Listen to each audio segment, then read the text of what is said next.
그림 하나 보여주시겠어요?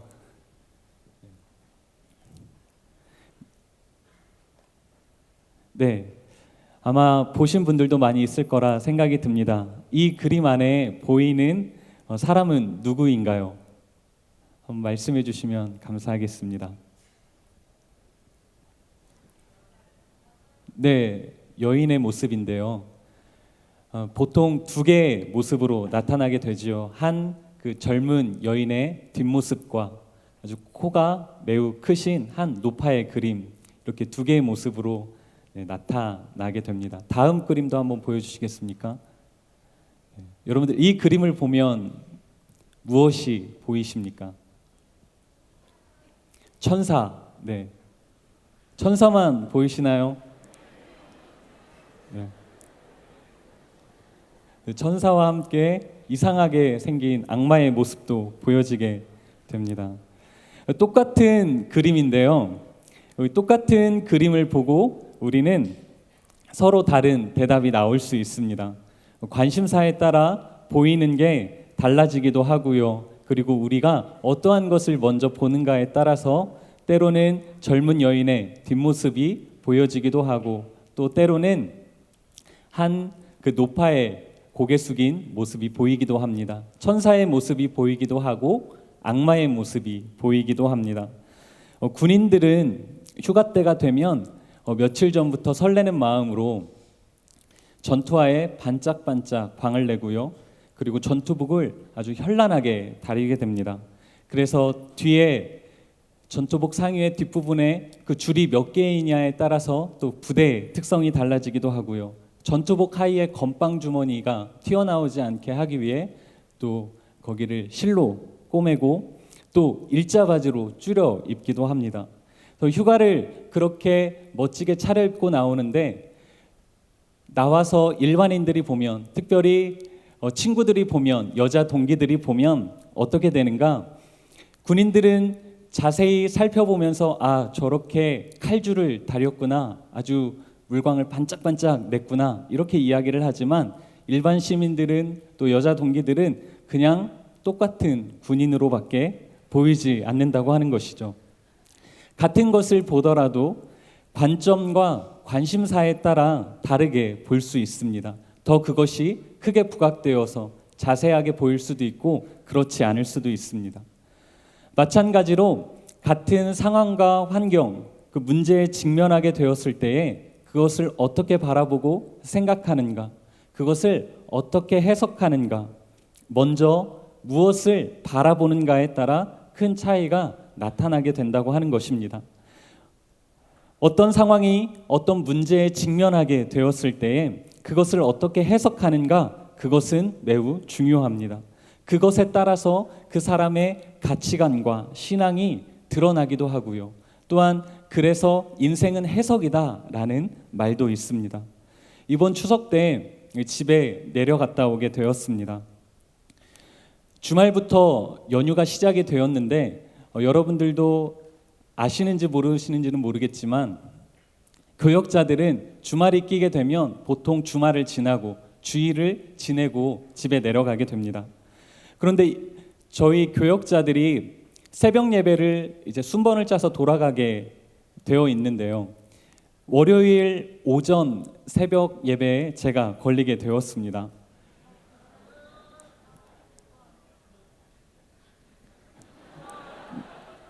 그러니까 주말이 지나고 나서 이제 월요일 날 집에 내려가야 되는데 월요일 오전에 새벽 예배가 걸린 거예요. 또 교역자들이 돌아가면서 당직을 하는 것이 있습니다. 그런데 제가 당직을 하게 되면 그 12시, 밤 12시에 와서 이제 아침 6시까지 사무실을 지키는 것이거든요. 그리고 그날 오전에 좀 쉬고 오후에 출근할 수 있게 되는데 제가 화요일 밤에 당직에 걸리게 되었습니다. 네, 그런 이제 복합적인 상황들이 몰려 있었는데 먼저 제가 이런 상황들을 말씀드렸더니 정구일 목사님께서 월요일 새벽 예배를 본인이 직접 해주시겠다고, 저는 집에 멀리 내려가야 되잖아요. 그래서 이제 멀리 내려가시지 않는 목사님께서 정말 그 후임을 사랑하는 마음으로 이렇게 직접 말씀을 해주셨습니다. 그런데 아무리 생각을 해도 상사이신데 제가 네, 말씀을 목사님 대신 말씀을 전해주시고 제가 집에 내려갔다 오겠습니다. 그렇게 하기가 참 쉽지 않더라고요. 대신 목사님께 당직을 부탁을 드렸더니 흔쾌히 당직을 바꿔주셨습니다. 그래서 저는 무사히 월요일 날 오전에 새벽 예배를 마치고 수요일 날 새벽까지 집에 있을 수 있게 되었고 올라오게 되었습니다. 저는 이로써 목사님에 대한 은혜를 갚았습니다. 추석은 주일이었고 또 월요일 날 아침에 새벽 예배를 인도해야 되는 그러한 상황, 또 어떻게 보면 휴일이고 그날은 특별히 월요기도회도 없었고 쉴 수 있는 날이었는데 마음 가운데 처음에 어려움이 찾아오게 되었죠. 그런데 하필 그 전날 당회장 목사님께서 말씀을 전해주셨는데 어떠한 말씀을 전해주셨냐면 그 말씀의 제목이 은혜를 나는 것, 이것이 축복이다. 그러면서 감사에 대한 말씀을 계속해서 전해주셨습니다. 나의 처지를 비관하고 불평할 수 있는가? 그 말씀을 듣고 그럴 수가 없더라고요. 그리고 오히려 이제 새벽 예배를 마치고 내려가는데 차가 하나도 막히지 않아서 예전 같으면 많이 막혀서 집에 내려갔다 왔을 텐데 막히지 않아서 좋았고요. 또 올라올 때도 마찬가지였습니다. 교역자로 주말에 명절이 끼게 되면 명절이 지나고 나서 쉴 때가 있어서 때로는 그것 때문에 상실감을 느낄 때도 있었지만 오히려 그것으로 인해서 조금 더 여유 있게 또 마음 편하게 오고 가고 또 교회에서 또 배려를 해주셔서 또 이렇게 쉴 수 있는 그런 시간들도 확보가 될 수 있었던 것입니다. 같은 문제와 상황에 직면했을 때에 그것을 어떻게 생각하고 해석하고 바라보는가, 그 관점과 그 가치관에 따라서 우리의 삶이 달라질 수 있게 됩니다. 삶의 무게는 누구나 다 다르고요. 누구나 삶 가운데 여러 고통과 어려움이 뒤따르게 됩니다. 현실에 큰 문제와 또 어려움 가운데 직면하게 될 때가 있습니다. 그때 우리는 어떻게 그것을 바라보아야 되는가? 어떠한 관점과 시각으로 그 인생을, 그 문제를 해석해야 되는가? 그것은 너무나도 중요한 것입니다. 혹시라도 여러분의 삶 가운데 문제와 상황에 직면해서 때로는 절망과 상실 속에, 어려움 속에 빠져 있다고 그런 느낌과 그런 생각이 드신 적이 있으십니까? 조금만 시각을 바꿔서 생각해 보면 또 그 안에서 하나님의 신실하심과 은혜와 도우심을 생각하고 경험하게 되면 절망 가운데 한 줄기 소망의 빛을 비춰주시는 우리 주님으로 말미암아 우리 안에 기쁨이 회복되고 감사의 고백을 하게 될 줄로 믿습니다. 우리 시간 같이 찬양하도록 하겠습니다. 주 은혜임을 우리 함께 찬양하겠습니다.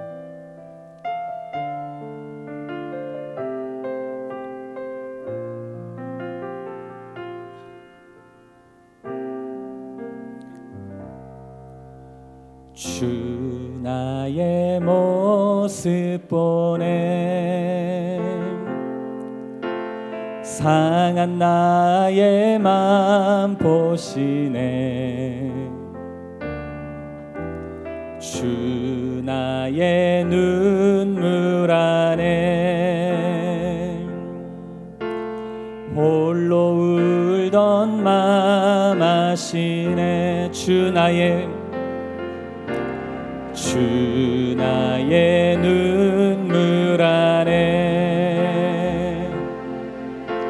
상한 나의 맘 보시네 주 나의 눈물 안에 주 나의 눈물 안에 홀로 울던 맘 아시네 세상 소망 다 사라져 가도 주 주의 사랑은 끝이 없으니 살아가는 이 모든 순간이 주 은혜임을 나는 믿네. 세상 소망 다 사라져가도 주의 사랑은 끝이 없으니 살아가는 이 모든 순간이 주 은혜임을 나는 믿네. 하나님 아버지,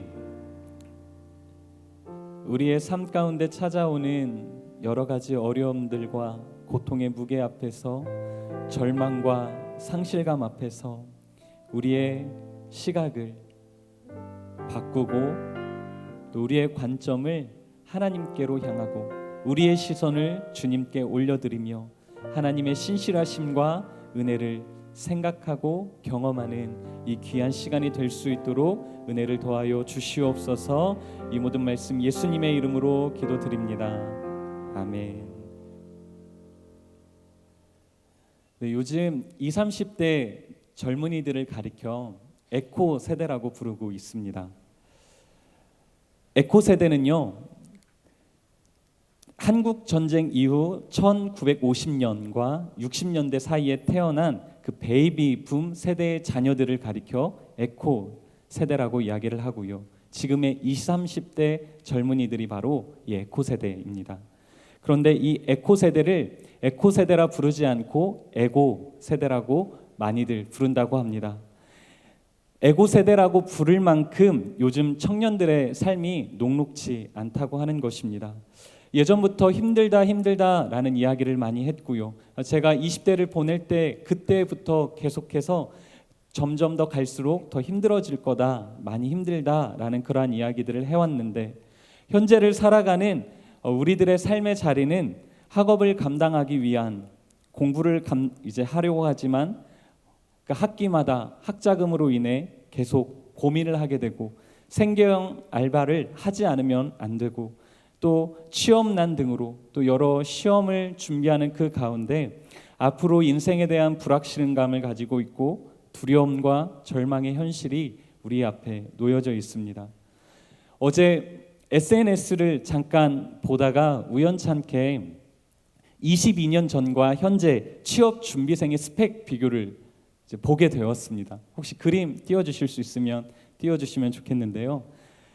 여러분들도 아마 보신 적이 있으실 것으로 생각이 드는데요. 보면 1992년 졸업했던 이모 씨는요, 학점이 2점대였고요. 어학 점수는 따로 필요가 없었고 자격증도 누구나 다 20대가 되면 딸 수 있는 운전면허증 일종 보통 기타 다른 경력 없이도 취업을 할 수 있었는데 2014년에 졸업한 김모 씨는 학점도 나름 괜찮고요. 또한 토익 그리고 토익 스피킹 이 점수도 뛰어나고요. 자격증도 여러 자격증, 저도 들어보지 못한 여러 한국사 능력 시험, 한자 능력 시험, 모스 마스터, 컴퓨터 활용 능력 여러 자격증을 가지고 있고, 또 교환학생으로 경력을 쌓고 또 봉사 100시간을 채웠지만 대기업과 공기업 여러 곳에 지원을 해도 23곳을 지원했는데도 불구하고 모두 불합격하게 되었다라는 그러한 이제 기록이 담긴 이 그림을 보게 되었습니다. 20년 전과 수십 년 전과 지금의 상황이 많이 다르다는 것을 보여주고요. 물론 조금은 단적인 비교이겠고 또 지원을 한 곳이 정말 상위 레벨의 그 곳이어서 떨어졌는지는 모르겠지만 그만큼 우리의 삶의 현실에 있어서 학업을 감당할 때나 또 취업을 하기 위해서는 많은 스펙들을, 많은 경험들을 요구하고 있다고 하는 것입니다. 에코 세대의 특징이 있는데 3포 세대라고 하는 것입니다. 3포 세대는 무엇인가? 이 시대의 젊은이들이 세 가지를 포기하면서 살아간다고 하는 것입니다. 연애, 결혼, 출산을 포기했고요. 그 세 가지를 포기한 3포 세대뿐만 아니라 5포 세대, 7포 세대까지도 이야기를 합니다. 인간관계와 집까지 포기를 했고 또 직업, 꿈까지 포기한 사람들, 아예 모든 것을 다 포기한 사람들도 있다고 그래서 그러한 사람들은 다 포기했다 해서 N포 세대라고까지 이야기를 합니다.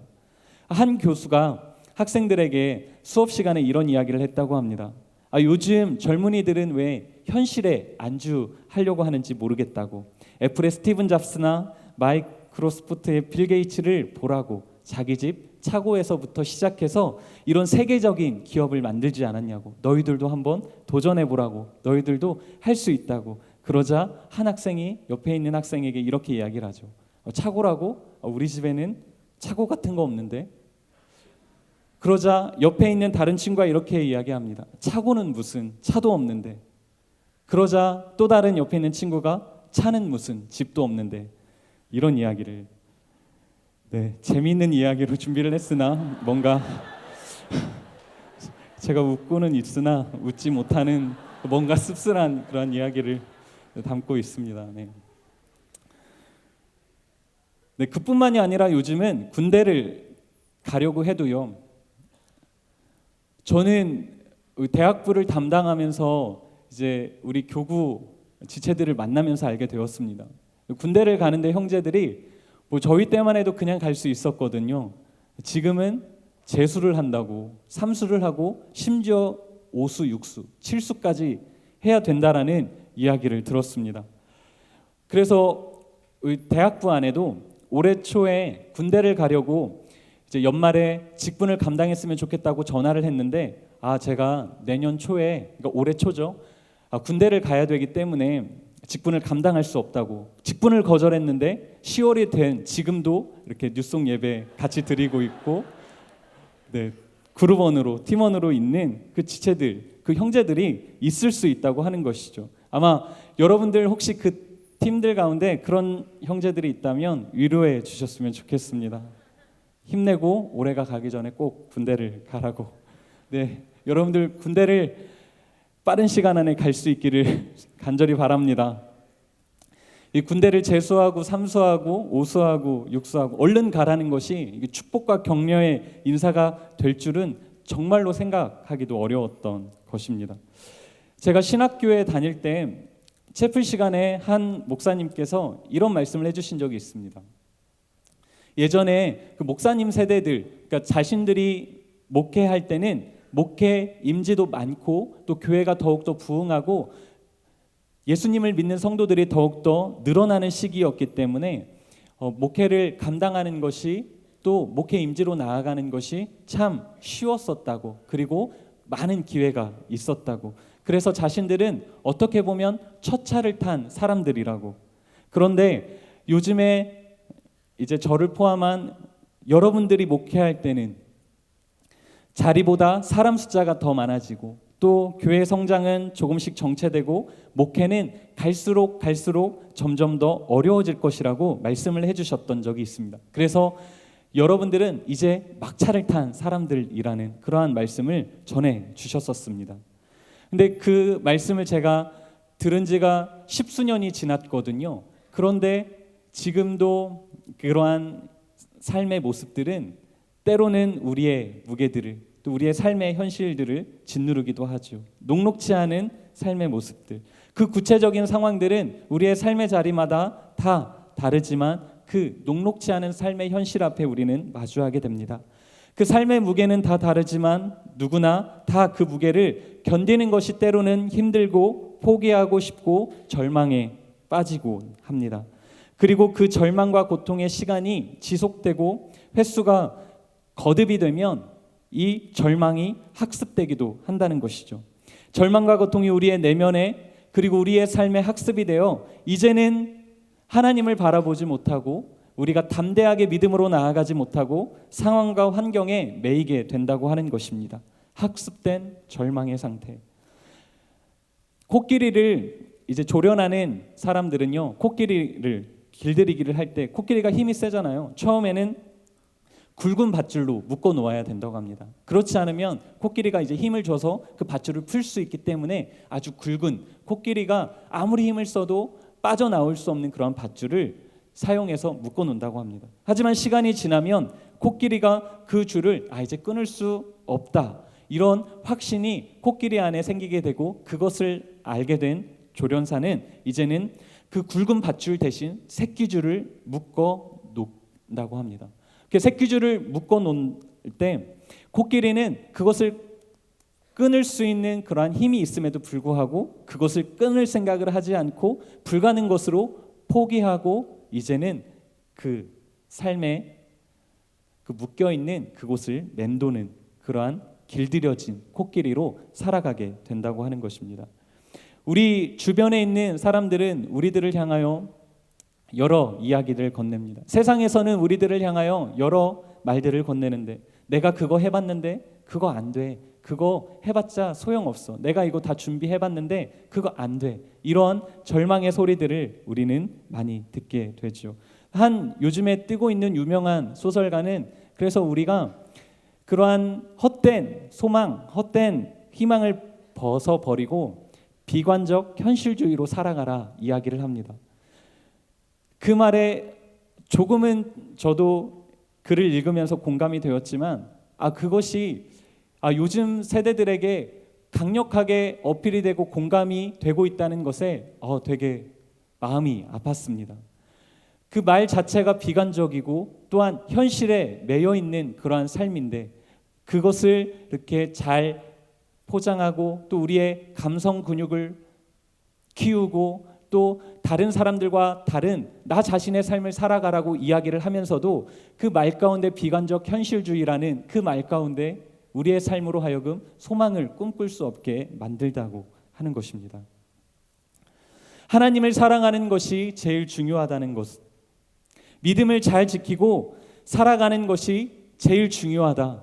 교회 중심으로 때로는 주말에 다른 곳에서 시간을 보내는 것보다 교회에서 하나님을 예배하고 또 하나님께서 맡겨주신 귀한 직분을 감당하는 것이 중요하다라고 이렇게 이야기하는 것이 이제는 고리타분한 현실의 모습들처럼 잘 모르고 하는 이야기인 것처럼 이야기해버리는 그러한 모습들을 우리는 바라보게 된다라고 하는 것입니다. 이러한 세대 가운데, 이러한 시대 가운데 하나님을 믿는 사람으로서 우리는 이러한 시대적 흐름 가운데 어떤 관점을 가지고 살아야 될까요? 어떤 마음을 품어야 될까요? 무엇을 바라보아야 될까요?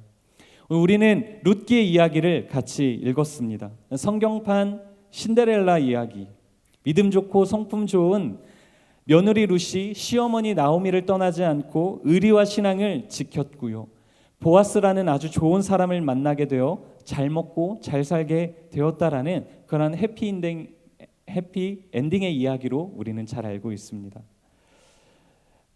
오늘 룻기 우리가 함께 읽은 1장 1절은 이렇게 시작합니다. 사사들이 치리하던 때 그 땅에 흉년이 드니라. 사사들이 치리하던, 다스리던 이 사사시대, 이스라엘의 암흑기라고도 볼 수 있는 이 사사시대는 어떠한 시대인가 하면 하나님을 알지 못하고 하나님께서 행하신 큰 일을 경험하지 못한 세대입니다.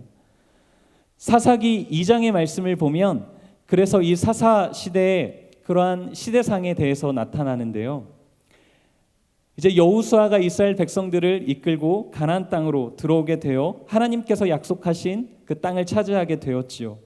백성이 여호수아가 사는 날 동안, 그리고 여호수아 뒤에 생존한 장로들, 곧 하나님께서 이스라엘을 향하여 행하신 놀라운 기적과 능력을 맛본 그 사람들이 살아있는 동안에는 하나님을 잘 섬기고 예배하였습니다. 그런데 눈의 아들 여호수아가 죽고 또 그와 함께 했던 동역자들이 죽고 하나님께서 행하신 놀라운 기적과 능력을 맛본 그 세대들이 죽고 난 후에 사사기 2장 10절의 말씀을 보면 그 후에 일어난 다른 세대는 여호와를 알지 못하며 여호와께서 이스라엘을 위하여 행하신 그 일도 알지 못하였더라 이렇게 기록되어 있습니다. 그 후에 일어난 다른 세대, 하나님께서 행하신 놀라운 기적과 능력을 보지 못한 세대는 하나님을 제대로 알지 못했습니다. 하나님에 대한 신앙이 바로 서 있지 못했습니다. 그래서 계속 하나님을 떠나는 악을 반복해서 그 죄를 짓게 되고, 또 위기 때만 하나님을 찾고 하나님께서 세우신 사사를 통하여 그 위기가 벗어나고 나면 다시금 악을 행하는, 하나님을 떠난 삶을 살아가는 그러한 이스라엘 백성들의 모습이 사사기에 계속해서 반복해서 나타납니다. 우리나라에 복음이 들어온 지 이제 130년이 지났습니다. 일제시대와 한국전쟁 그 당시에 우리의 믿음의 선배들은, 우리의 선조들은 목숨을 걸고 믿음을 지키기도 했었고요. 예수님을 믿는 것 때문에 많은 핍박과 고난을 당했습니다. 우리의 부모님 세대들은요, 우리 목사님께서도 늘 이게 교회에 오시면서까지 많은 힘들었었던 일들을 말씀을 통해 많이 전해주셨는데, 부모님께 맞아가면서 또 기독교 신앙에 있어서 때로는 우상숭배, 또 샤머니즘적인 그러한 관습들과 맞서면서 신앙을 이어오고 믿음을 지켰습니다. 그렇게 힘들게 믿음을 지켜오고 이어온 그 다음 우리들은 어떠한 모습으로, 어떠한 신앙을 가지고 살아가고 있는가? 혹시라도 사사시대 하나님께서 행하신 그 놀라운 기적과 능력을 맛보지 못한 세대들처럼 하나님을 불신하며 살아가고 있는 것은 아닌가? 우리가 한번 생각해 보아야 될 것입니다. 사사시대는 또한 어떠한 시대인가 하면, 하나님을 사랑하고 이웃을 사랑하라는 그 율법, 하나님의 말씀이 제대로 지켜지지 않고 하나님을 멀리 떠난 그 우상숭배, 음란한 문화, 또 지파들 간에 서로 미워하고 분열하였던 전쟁의 시대였습니다. 그래서 사사기 19장에서 21장의 말씀을 보면 이스라엘 지파들 간에 이제 분열이 일어나게 되고요, 또 전쟁이 일어나게 됩니다. 그로 인해 이스라엘 백성들 가운데 큰 혼란이 나타나게 되었고, 그 베냐민 지파는요 소멸될 위기에까지 처해지게 되었습니다. 또한 사사시대는 정치적으로 매우 혼란스러운 상황이었습니다. 사사기 21장 25절 말씀을 보면 그래서 사사시대를 이렇게 표현하고 있습니다. 이스라엘의 왕이 없으므로 사람들이 각자 자기의 소견에 옳은 대로 행하였더라. 사사기에 소개되는 사건들과 인물들은 많은 백성이 자신의 소견을 따라 살았던 그러한 모습을 보여줍니다. 하나님의 백성으로서의 기본이 제대로 지켜지지 않았고 하나님 앞에 중심을 잡지 못한 이스라엘 백성들의 모습이 나타납니다. 하나님께서는 그때그때마다 사사를 보내시고 또 이스라엘 백성들로 하여금 다시금 하나님의 그 살아계심을 깨닫게 하시지만, 그 위기가, 그 어려움이 지나고 나면 다시금 반복해서 죄악의 길로 돌아서고 마는 이스라엘 백성들, 그리고 그들을 보며 답답하고 한탄스러운 그러한 마음을 갖는 하나님의 마음을 느껴볼 수 있게 됩니다. 오늘 룻기 1장 1절은 사사들이 치리하던 때에 그 땅에 흉년이 들었다라고 이야기를 합니다. 그렇게 혼란스럽고 하나님을 제대로 섬기지 못하는 그러한 사사시대에 흉년까지 들었으니 얼마나 심각하고 절망스러운 상황이었겠습니까? 그때 베들레헴에 살던 한 사람 엘리멜렉과 그의 아내 나오미, 그리고 두 아들 말론과 기류는 베들레헴을 떠나 모압 지방으로 이주하게 됩니다. 아들들은 이방인인 모압 사람 여인들을 만나 결혼하게 되었고요, 또 그곳에서의 삶을 살아가게 됩니다. 경제적으로 힘들었기 때문에 그렇게 떠난 것은 아닌 것 같습니다. 나오미가 다시 고향으로 돌아오게 될 때에 풍족하게 나갔다가 빈손으로 들어오게 되었다라고 이야기를 하는 것을 보면 경제적인 부분보다도 그 흉년이 들고 그 힘든 그러한 상황 가운데 조금은 피해 있고 싶어서, 도망가고 싶어서 떠난 것으로 생각해 볼 수 있습니다. 어떻게 생각해 보면 지금 자신들이 가지고 있는 재산을 더 불리려고, 더 잘 지키려고, 손해보지 않으려고 흉년을 피해 모압 땅으로 간 것으로도 생각해 볼 수 있습니다. 자신들의 가족만 잘 먹고 잘 살면 되지 않을까라는 마음도 있었을 것입니다. 그런데 흉년을 피해 모압으로 떠난 이 엘리멜렉과 나오미의 가정은 그 행복이 오래가지 않았습니다. 3절의 말씀을 보면 모압 땅에서 남편 엘리멜렉이 죽게 됩니다. 한 가정이 그 가장이 죽게 되었던 것이죠. 너무나도 가슴 아프고 절망스러운 상황입니다. 하지만 거기에서 끝나지 않고 두 아들 말론과 기럨까지도 죽게 됩니다. 이제 이 가정에 남은 것은 시어머니 나오미와 두 며느리 오르바와 룻만 남게 된 것입니다. 10년 만에 이 가정은 어려움과 고통 그리고 상실의 아픔을 경험하게 되었습니다. 아마 10년이라는 그 시간 동안 학습된 절망의 상황까지 나아갔을지도 모르겠습니다. 모압 땅에서 남편도 잃고 두 아들도 잃은 이 나오미, 헤어나올 수 없는 절망과 상실의 동굴 속에서 이 나오미는 자신이 의지해야 될 분은 하나님이라는 것을 깨닫게 됩니다. 우리가 함께 읽은 말씀 가운데 5절까지는 계속 죽음, 흉년, 사사시대, 한 가정의 그 절망으로까지 이어지게 되는 그러한 부정적인 그러한 모습만 보이게 됩니다. 나오미에게는 더 이상 소망은 없어 보입니다.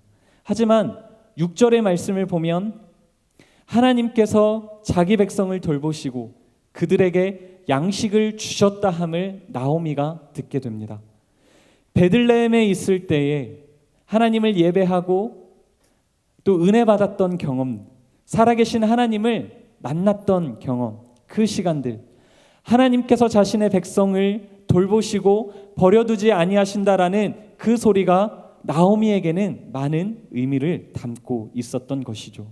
그 이야기를 듣고 그 소리를 듣고 나오미는 고향으로 돌아가고자 합니다. 절망 가운데 비춰지는 따사로운 한 줄기 그 소망의 빛과 같은 소리가 들려지게 되었을 때에 나오미는 그의 고향으로 돌아갑니다. 하나님께서 자신의 백성을 버리지 아니하신다. 절대 그의 손을 놓지 않으신다.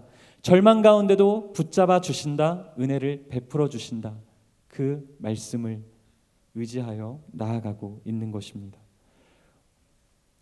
절망과 상실의 아픔이 가득한 현실 가운데 우리는 우리의 삶의 자리에 직면한 그 문제와 상황 앞에 우리는 무엇을 바라봐야 되는가? 어떠한 음성에 집중해야 되는가? 넌 안 돼. 더 이상 소망은 없어. 꿈을 갖는 것도, 비전을 갖는 것도, 무언가 시험을 준비하는 것도, 취업을 하는 것도 다 쉽지 않아. 헛된 것이야.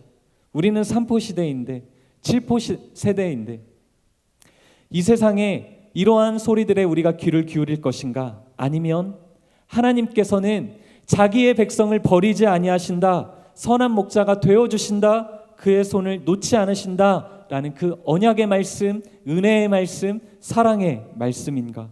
우리는 어느 음성에, 어느 소리에 귀를 기울여야 되는가? 한번 우리 가운데 고민이 있어야 되겠습니다. 나오미는 절망 가운데 비춰진 따사로운 한 줄기 소망의 빛과 같은 그 말씀을 붙들고 고향을 향해 나아갑니다. 그리고 그곳에서 하나님께서 주시는 은혜를 경험하게 됩니다. 두 명의 사람이 여행을 떠나게 되었습니다. 서로 다른 관점과 시각을 가진 사람이었는데요. 두 사람이 여행을 떠났는데 그 여행지가 험난한 곳이었습니다. 그래서 여행을 하다 보니 길을 잃고 헤매게 되었습니다. 자신들이 가지고 있던 그 양식이 다 떨어지게 되었고 가지고 있던 물도 다 떨어지게 되었죠. 이제 소망을 품을 수 없는 절망스러운 상황에까지 빠지게 되었습니다. 이들은 안 되겠다. 우리를 도와줄 사람들을 찾아야 되겠다. 숲속을 헤매고 사막을 막 찾아가도 사람들이 있는 곳을 찾기가 참 쉽지 않은 그러한 상황 가운데 있었습니다. 그런데 저 멀리에서 무덤이 보이기 시작했습니다. 많은 무덤들이 보이기 시작했던 것이죠. 그것을 보고 한 명의 사람이 이렇게 이야기를 합니다. 야, 저 무덤을 봐. 우리가 지금 마을을 찾고 사람들을 찾으러 이렇게 나왔는데 저렇게 저기에 무덤이 있는 것을 보니 우리와 같이 여행을 하다가 길을 가다가 많은 사람들이 길을 잃고 헤매다가 죽어서 이렇게 여기에 많은 무덤이 있는 건가? 우리도 저렇게 죽게 되어 무덤 속에 갇히게 되는 건가? 이제 이렇게 절망적인 이야기를 하기 시작을 했습니다. 그러자 그 모습을 보고 다른 한 친구가 아니야, 끝장난 것이 아니라 여기에 이렇게 많은 무덤이 있다는 것은 그 장례를 치른 사람들이 살고 있는 마을이 있다는 의미일 거야. 우리가 빨리 저곳으로 가서 그 무덤 주변에 있는 마을을 찾아보자. 우리를 도와줄 사람을 찾아보자. 그렇게 다른 이야기를 하며 그곳을 향해 달려갔고 주변에 있는 마을을 찾게 되어 목숨을 다시금 찾고 또 음식을 얻어먹고 또 물도 얻어먹고 행복하게 살았다라는 그러한 이야기입니다. 무덤을 보고 죽음을 생각하기 전에 주변에 우리를 도와줄 사람들이 살고 있는 마을이 있을 것이다. 똑같은 상황과 환경 가운데 무엇을 바라보고 어떠한 마음을 품어야 되는가, 그것이 중요하다고 하는 것이죠. 사랑하는 여러분, 이미 떠난 엘리멜렉과 또 두 아들을 뒤로하고 남겨진 그 기쁨, 희락이라는 의미를 지닌 나오미 가운데 은혜를 베푸시는 하나님을 바라보고 하나님께서 일하심을, 하나님께서 행하시는 놀라운 그 신실한 기적들을 우리의 삶 가운데 경험할 수 있게 되기를 간절히 소망합니다. 절망 가운데 따사로운 한 줄기 소망의 빛을 비춰주시고 우리와 함께 하시는 하나님을 바라보고 의지하고 신뢰하는 나의 선한 목자가 되시는 하나님을 바라보는 저와 여러분 모두가 될 수 있기를 간절히 바랍니다.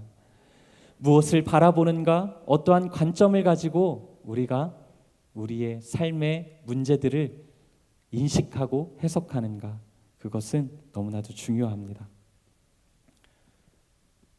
이렇게 베들레헴으로 나아가고자 하는 나오미의 발걸음, 절망과 상실의 아픔 가운데 우리는 하나님께로 돌아가야 됩니다. 그런데 우리가 룻기의 말씀을 통해서 또 생각해 볼 수 있는 중요한 부분이 있습니다. 바로 이 나오미와 시어머니 이 나오미를 떠나지 않은 룻을 품어주었던, 그들을 감싸주었던, 그들에게 축복의 말을 건네주었던 베들레헴 사람들이 있었다라고 하는 것입니다. 사실 고향을 떠나 성공해서 돌아오면 얼마나 멋있습니까? 베들레헴으로 실패해서 돌아가는 모습이 쉽지 않습니다. 그럼에도 불구하고 나오미는 지금 베들레헴 땅으로 돌아가고 있는 것입니다.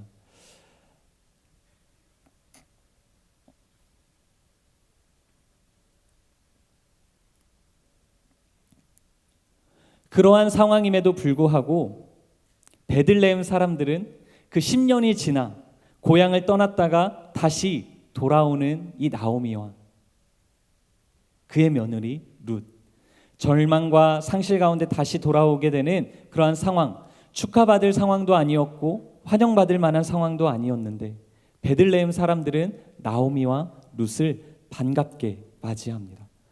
함께 읽진 않았지만 1장 19절 말씀을 보면요, 두 여인이 베들레헴에 이르렀을 때 온 성읍이 그들로 인하여 떠들며 이르기를 이가 나오미냐, 이렇게 이야기합니다. 나오미라는 이름은 기쁨, 희락인데 그러한 의미를 지니고 있는데 지금의 현실은 전혀 반대의 상황이지요. 그래서 나오미는 자신에게 축복과 그런 환영의 인사를 건네고 있는 사람들을 향하여 나를 나오미라 부르지 말아라, 괴로움과 슬픔의 뜻을 지닌 마라라 부르라, 이렇게 이야기를 합니다. 하지만 그런 나오미를 향하여 격렬과 비아냥의 말을 하지 않고요, 악한 마음으로 그들을 대하지 않고 여전히 사랑과 신뢰와 따뜻한 마음으로 나오미를 반기고 있습니다. 또 룻기 2장의 말씀을 보면 보아스가 자기 밭의 추수꾼들에게 일꾼들에게 인사를 건넬 때 어떠한 인사를 건네냐면 그 임마누엘의 인사, 구약의 큰 축복이라고 할 수 있는 임마누엘의 인사를 건넵니다. 하나님께서 여러분들과 함께 하시길 원합니다. 인사를 들은 일꾼들도 보아스에게 인사를 건네는데요, 하나님께서 당신에게 복 주시기를 원합니다. 그 임마누엘의 인사가 베들레헴 사람들 사이에서 이미 널리 자연스럽게 이루어지고 있었다라고 하는 것입니다. 나오미가 절망과 상실감 가운데 고향으로 돌아가고 있는 그 쉽지 않은 발걸음 가운데 그들을 반겨주는 베들레헴 사람들, 베들레헴 공동체가 있었기 때문에 나오미가 다시금 고향으로 돌아와서 또 잘 정착할 수 있게 된 것입니다. 베들레헴 사람들의 모습을 보면서 우리 뉴송 공동체는 어떤 공동체가 되어야 되는가? 혹시라도 우리의 주변에 절망과 상실감 가운데 빠져 있는 그러한 지체들이 있다면, 그러한 그룹원들이 있고 팀원들이 있다면 그들에게 격려와 위로, 기도를 해줄 수 있는 그러한 공동체가 되어야 될 줄로 믿습니다. 임마누엘의 인사가 널리 퍼져 있었던 그 베들레헴 사람들의 모습들 가운데 우리 뉴송 공동체 안에도 서로 만나는 사람마다 하는 이야기들이 서로를 살리고 서로에게 축복된 인사를 건넬 수 있는 귀한 공동체가 되어야 될 줄로 믿습니다. 우리 옆에 있는 분들과 이렇게 한번 인사했으면 좋겠습니다. 하나님께서 여러분들과 함께 하시길 원합니다. 네, 한 번 더 인사할 때 하나님께서 당신에게 복 주시기를 원합니다. 네, 이러한 인사들이 우리 가운데 계속 넘쳐나는 그러한 공동체가 되기를 간절히 바랍니다. 또한 베들레헴 사람들은요, 사회적 약자와 이방 여인, 그 과부를 멸시하거나 차별하지 않은 그러한 공동체였습니다. 보아스가 룻이 생계를 유지하기 위해 밭에서 이삭을 줍고 있는 것을 보고 다른 곳에 가지 말고 자신의 밭에서 마음껏 이삭을 줄 수 있도록 이야기를 합니다. 그래서 룻은 마음껏 보아스의 밭에서 이삭을 줄 수 있게 되었고요. 또한 룻이 이제 보아스를 향하여 나는 이방 여인인데, 나는 이렇게 지금 초라한 모습인데 어찌하여 내게 은혜를 베푸시고 나를 돌보아 주십니까? 라고 이야기할 때 보아스는 그에게 이야기하기를, 너의 남편이 죽은 후로 너가 시어머니에게 행한 모든 것과 너의 부모와 고국을 떠나 전에 알지 못하던 백성에게로 온 일이 내게 분명히 알려졌다 라고 이야기를 하죠. 그러니까 보아스는 룻의 이야기를 이미 여러 그 베들레헴 사람들을 통해서 듣고 있었다라고 하는 것입니다. 좋은 소문들을 서로 내주고 있고 또 서로 좋은 이야기들이 오고 가고 있다는 것을 우리는 이 말씀을 통해서도 생각해 볼 수 있습니다. 그리고 이에 대한 소식을 듣고 있었던 보아스는요, 그 실제로 룻의 그 신실한 행실의 모습을 보고 진정한 고백을 담아 룻을 향해 현숙한 여인으로 이야기를 합니다. 사랑하는 여러분, 혹시라도 우리의 주변에 나오미처럼 절망과 상실 가운데 빠져 있는 이들이 있다면 그들에게 한 줄기의 소망의 빛을 비춰주는 그룹, 팀, 부서, 캠퍼스, 대학부 뉴송 공동체가 될 수 있기를 간절히 소망합니다. 룻기의 말씀을 통해서 우리가 한 가지 더 생각해 보고 싶은 것은요, 보아스입니다. 보아스는요, 절망과 상실 가운데 빠져 있는 그 가난하고 어려움을 당하고 있는 그 나오미와 룻에게 보여줬던 그 모습들의 근원, 그 믿음의 유산, 그 근원을 생각해 보니 보아스는 사사시대 하나님의 말씀을 멀리하던 그 시대 가운데서도 다른 사람들과 달리 하나님의 말씀을 붙들며 살아갔음을 볼 수 있습니다. 룻기의 맨 마지막에 보아스의 족보가 나오는데요. 4장 21절의 말씀을 보면 보아스의 아버지는 살몬입니다.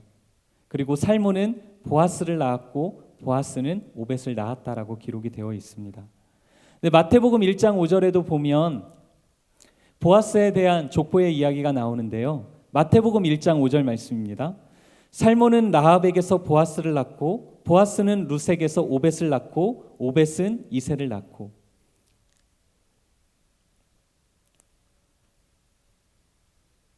보아스의 아버지는 살몬입니다. 살몬의 아내는 누구인가? 바로 라합입니다. 라합은 누구인가? 여리고성에서 정탐꾼들을 숨겨주었던 믿음의 여인이라고 하는 것입니다. 이방 여인이었지만 역사를 보는 안목을 가지고 있었고 하나님을 볼 줄 아는 여인이었고요. 여리고 사람들이 다 죽어갔을 때에 그 여인은 자신과 가족의 생명을 얻었고 동시에 하나님의 능력으로 여리고성이 무너지는 것을 목격했던 사람입니다. 라합은 자신이 만난 하나님의 그 이야기, 그것을 보아스에게까지 그 신앙을 이어주게 되었던 것이죠. 보아스는 그런 혼란스러운 하나님을 알지 못하는 그러한 사사시대 가운데도 이러한 신앙의 기본 베이스 안에 믿음을 지키게 되었고 하나님을 사랑하는 것이 어떠한 것인지 이웃을 사랑하는 삶이 어떠한 삶인지를 알고 그 믿음의 삶을 살아가며 그의 삶 가운데 실천했다고 하는 것입니다. 사랑하는 여러분, 룻기의 이야기를 통해 우리는 절망 가운데 빠져있던 상실감 가운데 빠져있던 한 여인 나오미 그리고 그를 따라 다 포기하고 나섰던 그 룻 그들이 한 줄기 소망의 빛이 되시는 그 말씀을 붙들고 나아갔을 때 하나님의 은혜를 입고 하나님의 도우심을 경험하게 되었다라는 것을 오늘 말씀을 통해 생각해 볼 수 있게 되었습니다. 또한 그들이 하나님의 도우심과 하나님의 은혜 가운데 나아갈 수 있도록 도와준 베들레헴 사람들의 모습을 같이 생각해 볼 수 있었습니다. 또한 하나님을 멀리하던 그 사사시대, 하나님의 말씀이 이루어지지 않는 그러한 사사시대 가운데도 하나님의 말씀을 붙들며 믿음을 지켜나아간 보아스를 우리는 룻기의 이야기를 통해 만날 수 있게 됩니다. 절망 가운데 그리고 상실감 가운데 빠져있는 사람들에게 한 줄기 빛을 비춰주시며 또 그 사람들에게 한 줄기 빛을 비춰주라는 사명을 우리에게 이 시간 또한 말씀해주고 있는 것입니다. 사랑하는 여러분, 상한 갈대를 꺾지 아니하시는 하나님, 꺼져가는 등불을 끄지 아니하시는 하나님께서는 절망과 상실 가운데 있는 사람들에게 한 줄기 소망의 빛을 비춰주시고 또한 사랑하시며 그렇게 하나님의 사랑의 이야기를 완성시켜 나가는 줄로 믿습니다.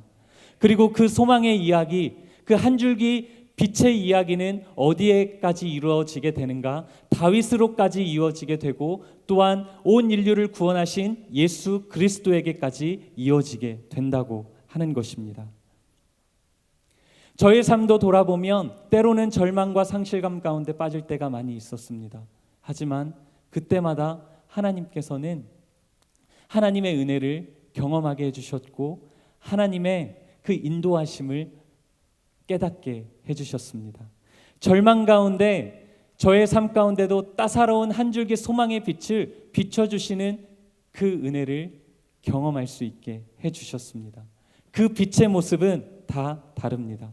하지만 그 빛의 모습을 열어주시는 분, 그 소망의 빛을 비춰주시는 분은 우리의 아버지가 되시고 우리의 필요를 아시고 공급해 주시는 하나님이신 줄로 믿습니다. 때로 우리가 이해하지 못한다 할지라도 하나님께서는 자신의 백성을 버리지 아니하시고 붙들어 주시고 이끌어 주시고 선한 길로 인도해 주신다. 그 한 줄기 소망의 빛이 되는 그 말씀을 붙들고 살아가는 여러분 모두가 될 수 있기를 간절히 소망합니다. 또한 여러분 주변에 혹시라도 절망과 상실감 가운데 빠져 있는 이들이 있다면 베들레헴 사람들처럼 그리고 보아스처럼 그들에게 한 줄기 소망의 빛이 되는 그 격려의 이야기, 살리고 세우는 또 축복해주는 그러한 이야기들을 해주며 또 기도해 줄 수 있는 여러분 될 수 있기를 간절히 소망합니다. 우리 이 시간 같이 찬양하고 기도했으면 좋겠습니다. 우리 이 시간 같이 함께 찬양할 때에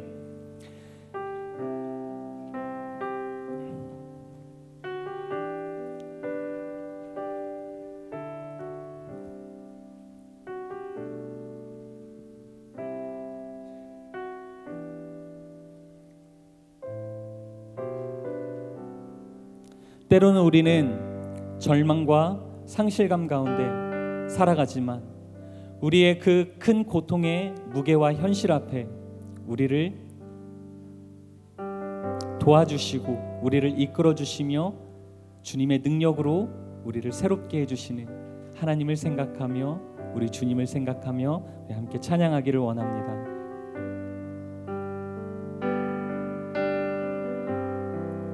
내게 허락하신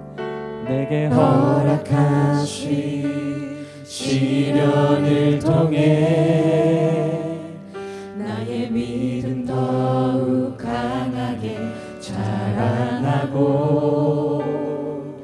험한 산과 골짜기 지나는 동안 주께 더 가까이 나를 이끄시네.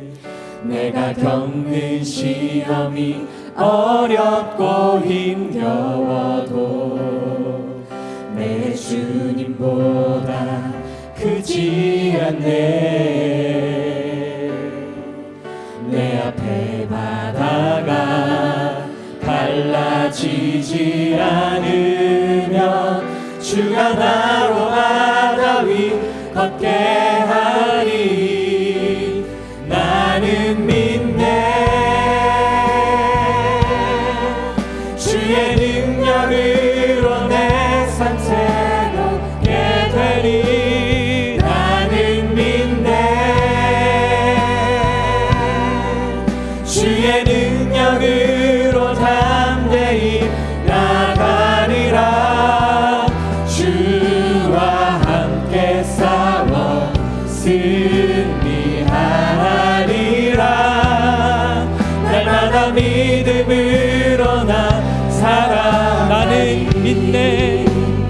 나는 믿네. 주의 능력으로 내 삶 새롭게 되리. 나는 믿네. 주의 능력으로 담대히 나가리라. 주와 함께 싸워 승리하리라. 날마다 믿음으로 나 살아가리. 우리 시간에 같이 함께 합심으로 기도하기를 원합니다. 우리 시간 함께 기도할 때에 하나님, 때로는 우리의 삶 가운데 절망과 상실을 경험합니다. 우리의 삶의 큰 문제 앞에 직면합니다. 그때 하나님께서는 자신의 백성을 버리지 아니하신다. 지켜주시고 필요할 때에 공급해 주신다. 선한 목자 되신다. 주님의 그 음성에 귀를 기울이는 우리 모두가 될 수 있도록 인도하여 주옵소서. 베들레헴 사람들과 같이, 보아스와 같이 하나님의 말씀 가운데 바로 서 있으며 절망과 상실을 경험하고 있는 지금 그 가운데 있는 그 지체들에게 하나님의 사랑을 함께 나누고 전할 수 있는 귀한 하나님의 사람들 다 될 수 있도록 주님, 우리를 붙잡아 주시고 그 사명을 감당할 수 있는 새 힘을 더하여 주시며 우리 뉴송 공동체가 그러한 공동체가 될 수 있도록 인도하여 주시옵소서. 또한 여러 개인의 기도의 제목을 가지고 우리 이 시간 주님의 이름을 세 번 부르짖고 함께 합심으로 기도하며 나아가기를 원합니다. 주여, 주여, 주여. 하나님 아버지, 우리는 너무나도 부족합니다. 때로 우리의 삶 가운데 많은 절망과 고통, 상실, 아픔을 경험합니다. 하나님, 그때 우리에게 말씀하여 주시는 그 하나님의 음성에 귀를 기울이기를 원합니다. 하나님, 세상의 소리에 귀를 기울이는 것이 아니라 하나님의 음성에 귀를 기울이는 우리 모두가 될 수 있도록 인도하여 주옵소서. 자신의 백성을 버리지 아니하시고 우리의 필요를 아시고 공급해 주시며 때를 따라 돕는 은혜를 허락하여 주시는 주님을 바라보고 믿고 신뢰하는 우리 모두가 될 수 있도록 인도하여 주옵소서. 하나님, 베들레헴 사람들과 같이, 베들레헴 공동체와 같이 혹시라도 우리 가운데 절망과 상실을 경험하고 있는 사람들이 있습니까? 그러한 팀원들이 있고 그룹원들이 있습니까? 그들을 위하여 더욱더 기도하게 하여 주시고 그들을 향하여 하나님의 사랑을 전하며 나누며 격려하며 위로하며 나아가는 하나님의 사명을 감당하는 우리 모두가 될 수 있도록 주님 인도하여 주시옵소서. 하나님, 우리의 삶 가운데 절망과 고통이 또한 상실이 찾아올 때에 한 줄기 빛을 비춰주시는 주님을 신뢰하고 바라보며 의지하는 우리 모두가 될 수 있도록 주여 역사하여 주시옵소서. 이 시간 여러 가지 개인의 기도의 제목을 가지고 나아갑니다. 그 여러 어려운 고통의 무게와 삶의 현실의 문제들 앞에서 하나님께 간절히 기도하는 그 모든 기도의 제목들 하나님 응답하여 주시며 그 가정의 모든 문제들 또한 비전을 위하여 기도하는 모든 기도의 제목들 하나님 들어 응답하여 주시고 그 길을 인도하여 주시고 진히 선한 목자가 되어 주시옵소서. 오늘 주님만을 믿고 의지하며 나아갑니다. 주님의 능력으로 우리의 삶을 새롭게 하여 주시옵소서. 주님의 능력으로 담대히 나아가게 하여 주옵소서. 믿음으로 승리하는 우리 모두가 될 수 있도록 인도하여 주옵소서.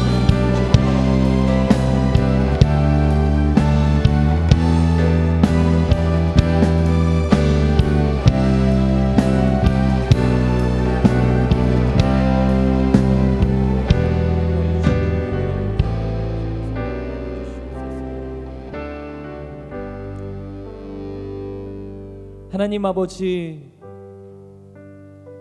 우리의 삶의 현실을 돌아보면 우리 앞에 직면해 있는 그 문제들이 너무나도 크고 시시로 절망과 상실감을 경험하며 살아갑니다. 하나님, 그때 세상의 소리에 귀를 기울이는 것이 아니라 자신의 백성을 버리지 아니하시고 선한 길로 인도하여 주시며 우리를 지켜주시고 때를 따라 돕는 은혜를 허락하여 주시는 주님을 바라보고 신뢰하라는 그 음성에 귀를 기울일 수 있는 우리 모두가 될 수 있도록 인도하여 주시옵소서. 혹시라도 우리의 주변에 절망과 상실감에 빠져 그 공동체로 돌아올 수조차 없을 만큼 그러한 문제와 상황 가운데 있는 그러한 그룹원이 있다면, 팀원들이 있다면, 그러한 공동체원들이 있다면 그들에게 하나님의 사랑을 들고 나아가며 그들을 위하여 기도해 줄 수 있는 귀한 뉴송의 공동체가 될 수 있도록 주여 역사하여 주시옵소서. 여러 가지 기도의 제목을 가지고 주님 앞에 나아갑니다. 그 모든 기도의 제목들 하나님의 선한 계획하심 가운데 응답해 주시며 절망과 상실감 가운데 한 줄기 빛을 비춰주시는 소망으로 우리를 인도하여 주시는 그 주님 안에서 믿음으로 승리하는 삶을 살아가는 우리 모두가 될 수 있도록 인도하여 주시옵소서. 이 모든 말씀 예수님의 이름으로 기도드립니다.